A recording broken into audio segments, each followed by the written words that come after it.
CM KP ने फिर एक दफा कराची में कहा कि हमें अफगानिस्तान को सबूत दे देने चाहिए अगर वहां से दहशतगर्दी हो रही है।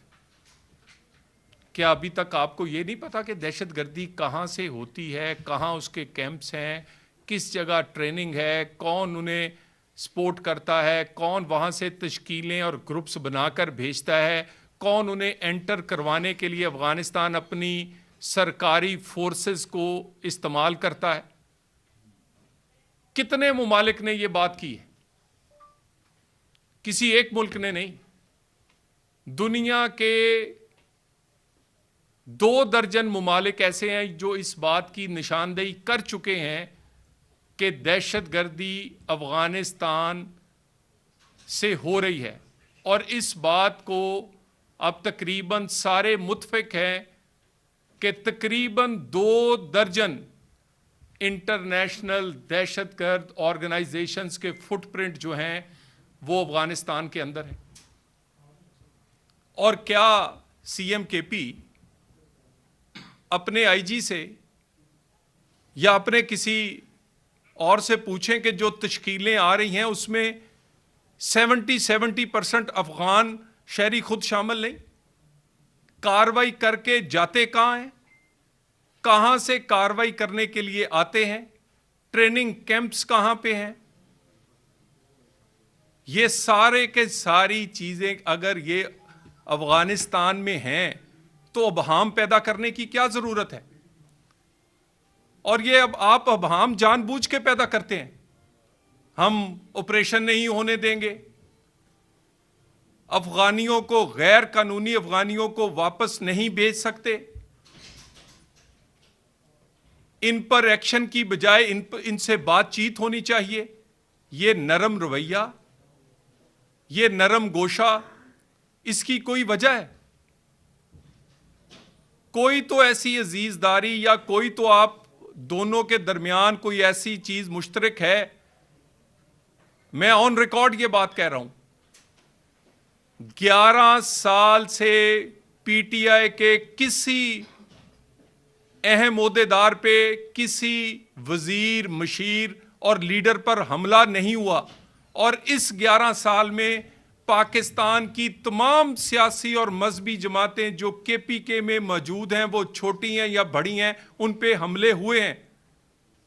क्यों?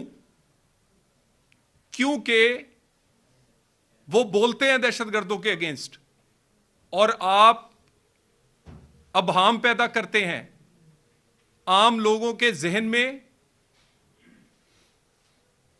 अबहाम पैदा करके गुंजाइश पैदा करते हैं कि वो टीटीपी हो, बाकी दहशतगर्द ग्रुप्स हो, वो केपी में ऑपरेट कर सकें, और वो उनको कोई उनके अगेंस्ट एक्शन लेने में मुश्किल हो, और आम आदमी जो है उसकी किसी हद तक हमदर्दी जो है वो उस साइड पे जाए। ये बात पहले भी कई दफा हुई है। बानी पीटीआई का ट्वीट आज भी मौजूद है कि एएनपी पे हमले इसलिए होते हैं क्योंकि वो दहशतगर्दी के खिलाफ खुल के बोलते हैं। आपका स्पोक्स पर्सन आज के दिन तक भी दहशतगर्दों को खुल के उसकी ना मजम्मत करता है, ना सामने आके वो हमारी सिक्योरिटी फोर्सेस के साथ खड़ा होने की बात करता है। स्ट्रीट मूवमेंट में 3 सूबों में आप चले गए, केपी, पंजाब और अब सिंध, किसी स्ट्रीट में आपको कोई शहीद नहीं मिला, कोई शहीद का घर नहीं मिला किसी स्ट्रीट में कि उसके साथ भी खड़े हो जाते। जहां भी आप गए हैं, आपने कौमी बयानिए के अगेंस्ट आप पोजीशन लेते हैं, और उस पोजीशन के अगेंस्ट क्योंकि आप उसके बेनिफिशियरी हैं, और आप ही के एक वजीर आला ने आईजी और चीफ सेक्रेटरी को कहा कि हम अगर लड़ेंगे तो फिर हम भी एएनपी, जेयूएफ, पीपल्स पार्टी और पीएमएलएन बन जाएंगे। यानी सियासी फायदा लेने के लिए और बुज़दिल होने की वजह से 2 वजूहात की बुनियाद पर आप ये स्टैंड नहीं लेना चाहते, और आपकी आंखों के सामने हजारों लोग शहीद किए गए हैं और सबसे ज्यादा वाकयात केपी में हुए हैं। और 2025 में पाकिस्तान की तारीख का सबसे ज्यादा वाकयात हुए हैं। कोई 25% से ज्यादा वाकयात पिछले साल से 2024 में हुए हैं, और मेजॉरिटी वाकयात जो केपी में हुए हैं। इसीलिए तो आप सीटीडी नहीं बनाते। आधे से ज्यादा अजला में काउंटर टेररिज्म फोर्स नहीं है। केपी के एक भी डिस्ट्रिक्ट में सेफ सिटी इसलिए नहीं बनाया जाता कि सेफ सिटी होने से हो सकता है दहशतगर्दों की नकलो हरकत और कार्रवाई से पहले और बाद में वो गिरफ्तार हो सकते हैं। आज के दिन तक पेशावर में भी आपने 25 से 30% कैमरे लगाए हैं, वो भी 75% नामुकम्मल है। दनिस्ता आप कर रहे हैं, दनिस्ता आपने फोरेंसिक लैब नहीं बनाई, दनिस्ता काउंटर टेररिज्म के अदारों पे आपने पैसे नहीं खर्चे। आप का ईमान भी मुतजलजल है और आपकी सियासी विल भी, क्योंकि आप बेनिफिशियरी बनना चाहते हैं इस मुबहम बयानिए के। मैं दोबारा आपको बता दूं, कोई वजीर आला हो या कोई आम रहनुमा, कौमी बयानिए के अगेंस्ट कोई बातचीत, कोई गुफ्तगू, किसी किस्म की अबहाम या मुबहम गुफ्तगू बर्दाश्त नहीं की जाएगी। आप स्ट्रीट मूवमेंट चलाएं, 100 दफा चलाएं, सियासी तहरीक चलाएं, 100 दफा चलाएं, लेकिन पाकिस्तान के इस्तेहकाम और पाकिस्तान के अगेंस्ट वो दहशतगर्द जिन्होंने ना हमारी मस्जिद छोड़ी है, ना मदरसा, ना बाजार छोड़े हैं, ना स्कूल, जिन्होंने ना बच्चे छोड़े हैं, ना सिक्योरिटी फोर्सेस, आप उनके बारे में अगर बयानियां बनाने की या नरम रवैया रखने की कोशिश करेंगे तो ये नाकाबिले बर्दाश्त है। आपको उठा के भी वहां ही फेंकेंगे जहां पर उन्हें फेंकना है। इतनी हमदर्दी है तो तशरीफ ले जाएं वहां अफगानिस्तान।